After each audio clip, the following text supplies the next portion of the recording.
दोस्तों नमस्कार, आप सभी का हमारे YouTube चैनल पर स्वागत है। तो हमारे YouTube चैनल पर क्लास 12th की बायोलॉजी चल रही थी। इसके अंतर्गत हमारा एक नया चैप्टर स्टार्ट हो चुका था, जो आपका होता है क्लास 12 बायोलॉजी का चैप्टर नंबर 9 खाद्य उत्पादन में वृद्धि कार्यनीति। ठीक, तो उसके अंतर्गत अभी तक हम लोगों ने लेक्चर नंबर 2 तक देख लिया था और आज आपका लेक्चर नंबर 3 होने वाला है।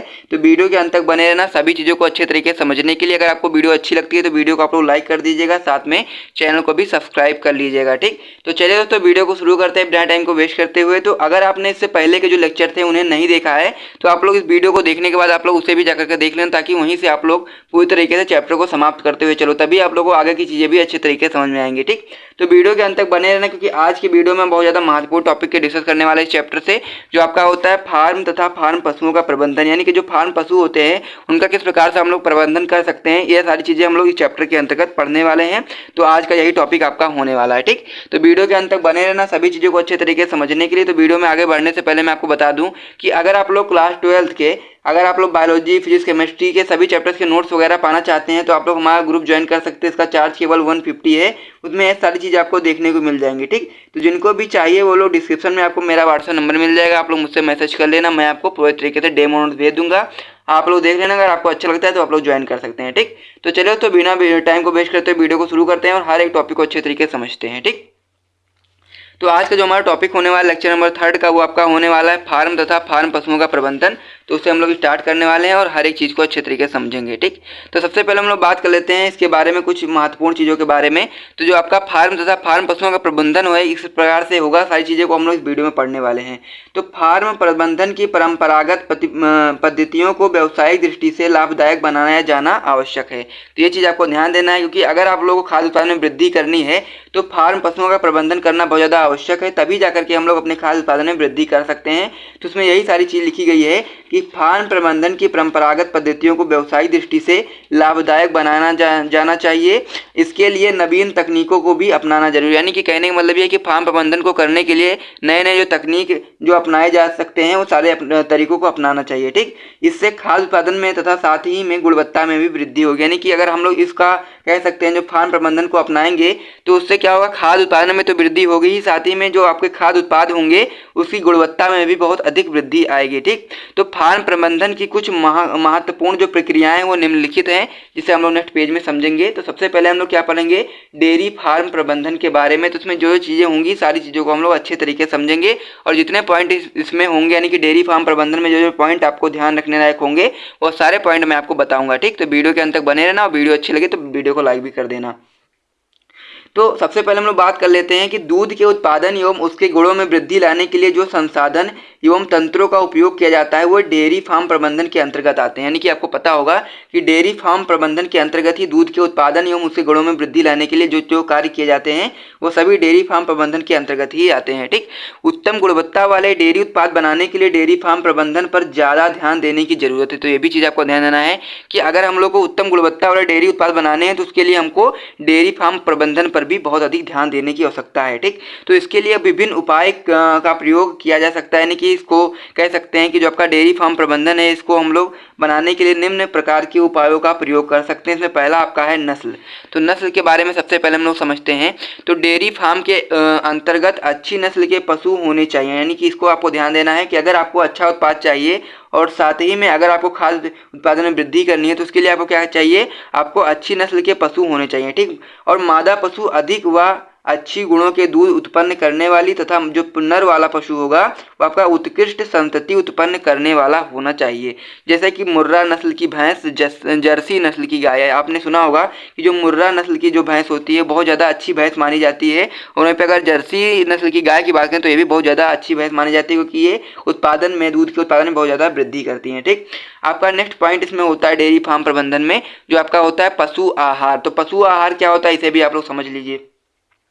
पशु आहार पौष्टिक एवं आदर्श होना चाहिए, यानी कि अगर आप लोगों को खाद्य पदार्थों में वृद्धि करनी है तो आप जो पशु को आहार दे रहे हैं वो कैसा होना चाहिए, पौष्टिक होना चाहिए, साथ में आदर्श होना चाहिए, और इससे पशुओं के जरूरत के अनुसार वैज्ञानिक तरीकों से देना चाहिए। यानी कि अगर पशु को जिस प्रकार से उसकी आवश्यकता है उसी के अनुसार वैज्ञानिक तरीके से उसे आहार देना चाहिए। ठीक, नेक्स्ट पॉइंट आपका आता है इसमें जो आपका होता है आवास। यानी कि आवास से रिलेटेड क्या क्या चीज़ें होनी चाहिए उसे आप लोग समझिए।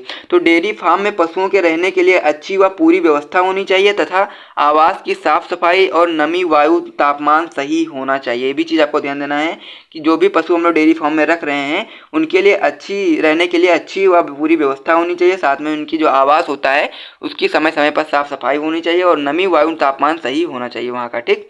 फिर जो आपका नेक्स्ट पॉइंट इसमें आ जाता है वो आपका होता है पशु स्वास्थ्य, यानी कि जो पशु का स्वास्थ्य होता है किस प्रकार से उसको सही किया जा सकता है, ठीक।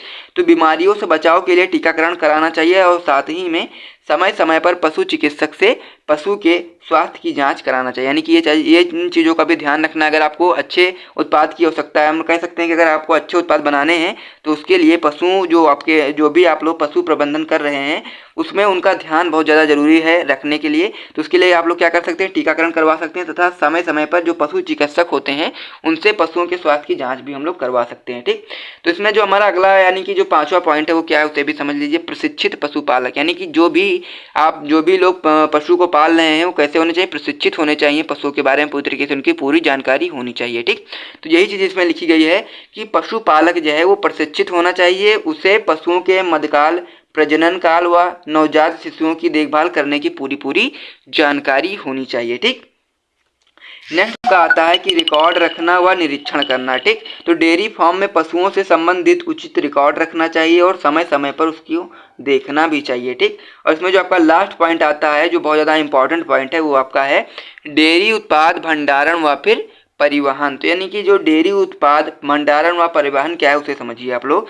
तो डेयरी में उत्पाद या कह सकते हैं कि डेयरी में डेयरी उत्पाद को सुरक्षित रखने के लिए उचित व्यवस्था होनी चाहिए ताकि वे खराब ना हो, ठीक। तो ये इन चीज़ों पर भी आपको ध्यान देना है कि जो डेयरी उत्पाद होते हैं उनको सुरक्षित रखने के लिए उचित व्यवस्था होनी चाहिए ताकि वे खराब ना हो। आप लोगों को पता होगा जैसे गाय, भैंस, बकरी, ये सारी चीज़ें क्या आती हैं आपके डेयरी फार्म प्रबंधन के अंतर्गत आ जाती हैं और इनसे क्या क्या चीज़ें प्राप्त होती हैं उसे भी आप लोग देख सकते हैं, ठीक। तो क्या हो जाता है इसमें दूध, दही, पनीर, छाछ, घी, बटर इत्यादि बहुत सारी चीज़ें ऐसी हैं जो हमको डेयरी फार्म प्रबंधन के अंतर्गत प्राप्त हो जाती हैं। और डेयरी फार्म प्रबंधन में हम लोग गाय, भैंस, बकरी आदि को पालते हैं और उनसे प्राप्त होने वाले जो आपकी उत्पाद हैं वो आपके दूध, दही, पनीर, छाछ, बटर, घी आदि हो जाते हैं, ठीक। फिर अब हम लोग बात कर लेते हैं इसी से जुड़ी हुई क्रांति के बारे में जो आपकी होती है श्वेत क्रांति। तो ये श्वेत क्रांति क्या होती है इसे भी हम लोग समझ लेते हैं अच्छे तरीके से कि ये भी आपके बोर्ड एग्जाम के लिए इंपॉर्टेंट है। अगर आपसे परिभाषा लिखने के लिए आ जाता है तो आप लोग इतनी सारी चीज़ें उसमें लिख सकते हैं, 1 या 2 नंबर में आपसे पूछा जा सकता है, ठीक। तो यह क्रांति डेयरी उत्पादों में हुए क्रांति के बीच संभव हुई। राष्ट्रीय स्तर पर दूध उत्पाद व गुणवत्ता में वृद्धि लाने के लिए राष्ट्रीय डेयरी विकास निगम ने महत्वपूर्ण प्रयास किए। जैसा कि आपको पता होगा कि जो श्वेत क्रांति है ये डेयरी उत्पादों में हुए क्रांति के बीच ही संभव हो पाई है। साथ ही में राष्ट्रीय स्तर पर दूध उत्पाद व गुणवत्ता में वृद्धि लाने के लिए राष्ट्रीय डेयरी विकास निगम ने महत्वपूर्ण प्रयास किए हैं, ठीक। तो इस निगम ने ऑपरेशन फ्लड के तहत विश्व में सबसे बड़ी दूध सरकारी योजना प्रारंभ की जिसकी पहुंच राष्ट्रीय स्तर पर छोटे छोटे गांवों में बनी हुई है, ठीक। इसका मुख्य उद्देश्य डेयरी के क्षेत्र में आत्मनिर्भरता लाना है। तो ठीक, तो यहाँ तक आपको सारी चीज़ें मैंने आपको बता दी जो भी इस लेक्चर के अंतर्गत आपको जानना था। डेयरी फार्म प्रबंधन में जितनी चीज़ें आपकी आती हैं वो सारी चीज़ों को हम लोगों ने आज की वीडियो में समाप्त कर लिया है, ठीक। तो अगर आपको वीडियो अच्छी लगती है तो आप लोग वीडियो को लाइक कर दीजिएगा, साथ में चैनल को भी सब्सक्राइब कर दीजिएगा और सभी चीज़ों को आप लोग अपनी कॉपी में नोट करते हुए चलें ताकि जब भी बोर्ड एग्जाम आए तो आप लोग उसे पढ़ाई कर सकें, ठीक। तो मिलते हैं नेक्स्ट वीडियो में, तब तक के लिए जय हिंद।